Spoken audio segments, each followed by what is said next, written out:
What's going on, Summoners? My name is Nathan Ing, and today we'll be taking a look at the 10 items that broke League of Legends. There are a lot of items that real veteran players will recognize, and don't worry, we have a few from this season. It's pretty cool to see how far we've come, especially since some of these items haven't existed for a year now. Nonetheless, let's get started and take a drive down memory lane. It's important to know that a few of these items no longer exist within Summoner's Rift, but they do make the occasional return in certain game modes. Plus, it's always important to look at the older items so we can think about the possibilities for the future items, such as how the new tank item has an active that's similar to old Poppy's ultimate. Regardless, let's go ahead and start off with an item that I bet a lot of AP assassins miss. That's right, Summoners, we'll be talking about Deathfire Grasp. This AP item is what added so much damage to their kits. Not only did it deal % HP damage, but it also boosted your overall damage to the enemy. While it may have been hard to get used to it at first, it became a staple to any AP assassin's kit like LeBlanc or Ahri. Also, if you guys remember the time, there was one little period where AP Rengar with Deathfire Grasp was a thing. It's quite fun.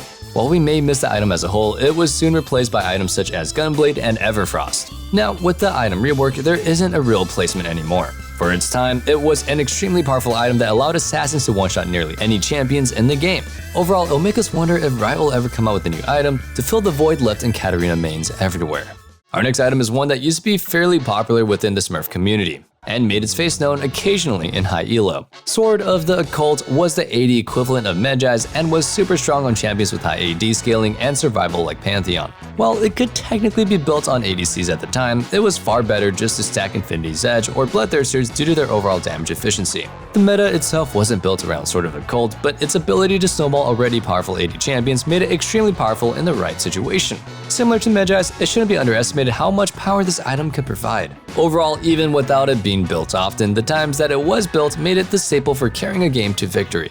Up next, we have INNERVATING LOCKET. In its original form, it provided an aura to nearby allies that would give them 20 health regeneration and 9 mana regeneration per 5 seconds. Alongside this, you not only gain 10% CDR, but whenever you use an ability, you would regenerate 50 HP and 20 mana over 2 seconds. In the long term, this item will allow you to keep your resource pool topped off for a relatively cheap price. Overall, it wasn't extremely broken on many champions, but on the right ones, it had the ability to provide extreme amounts of sustain to both the champion using it and their allies. Some might say that it's even paved the path for other aura-based items like Locket of the Iron Solari. On the bright side, this item makes its return occasionally for Nexus Blitz every few months for anybody who really misses it.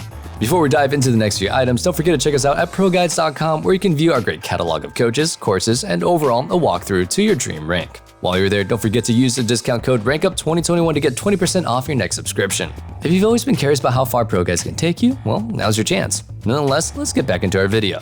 Bringing us into a newer era of items, let's start by taking a look at the Banner of Command. This item is known as one of the items that single-handedly broke the way that League should be played. Its ability to create super minions was something that became fairly difficult to play versus in pro play.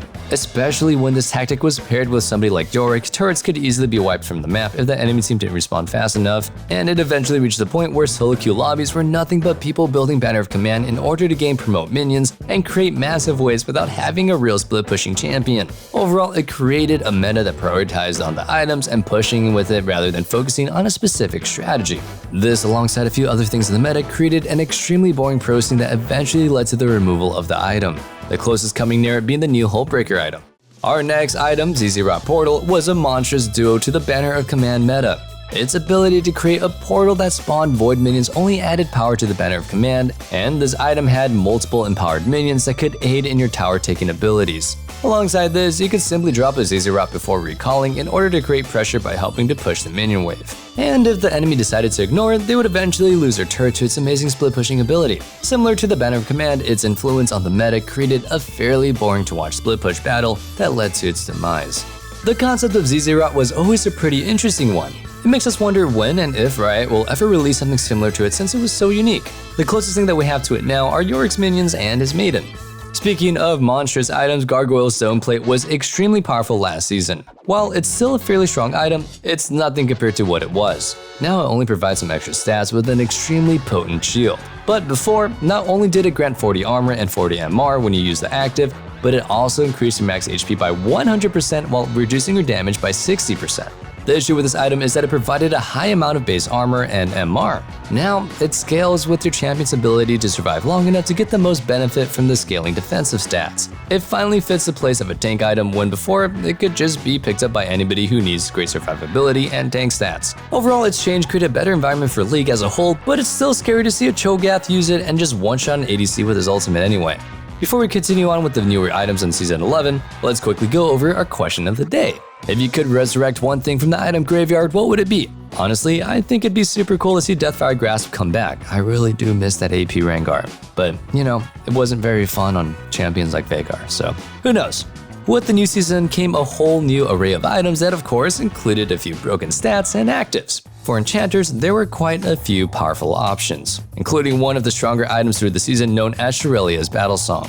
It not only provides decent stats for a cheap price point, but it also offers an extremely powerful ability. With Shurelia's, you can use your active in order to give your team a high movement speed boost. Alongside with the strong active, if you can buff up an ally, you and them gain a small movement speed boost that can lead to champions like Lulu permanently granting their allies high movement speed. This item itself is quickly on its way to getting nerfed, but its power will always be remembered as one of the few items that made movement speed and mobility a very serious issue.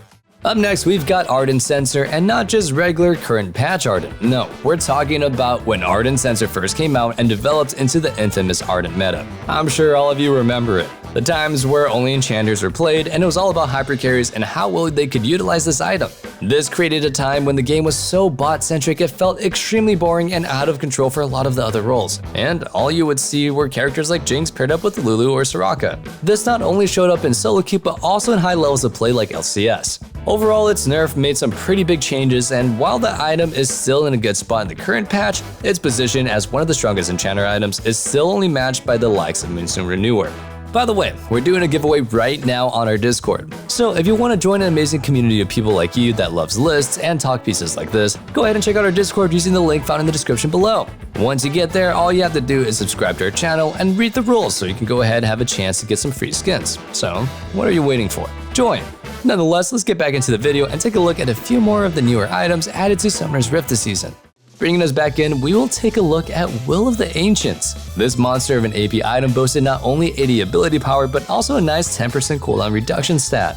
Alongside this amazing stat line, it was only 2300 gold and would give you an insane passive. With Will of the Ancients, your abilities instantly healed 15% of raw damage dealt. For those of you who do not know what it means by doing raw damage, it counts as any type of damage you dealt, including true damage, magic damage, and physical damage. And said damage would end up healing you.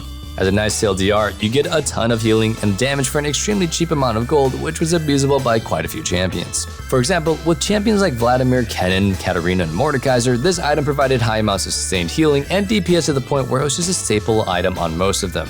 Overall, this was the powerful predecessor to last season's Hextech Gunblade, which I also miss. Last but certainly not least, we've got SIGHTSTONE.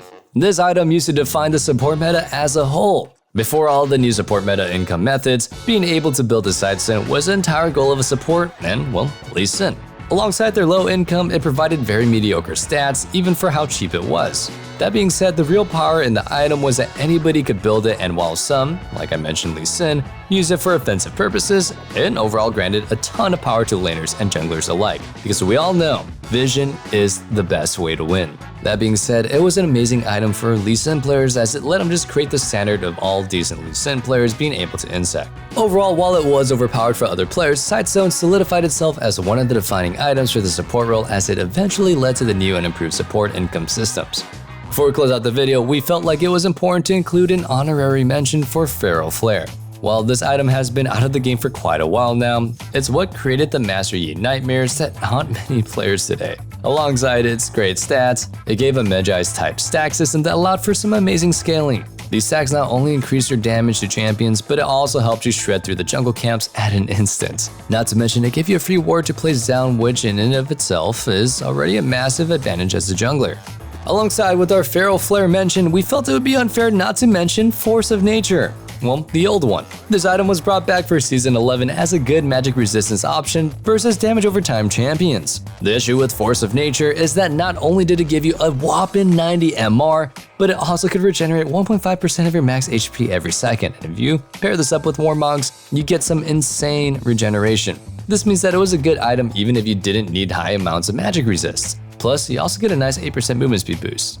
Nonetheless, that sums up our video for today. Thank you guys so much for watching, and don't forget to join our ProGuides family at ProGuides.com. We offer exclusive giveaways and classes that you won't catch anywhere else, so stay tuned and don't forget to like, comment, and subscribe. We'll see you guys in the next video, but don't forget, stay safe, stay healthy, and have a wonderful day. Peace.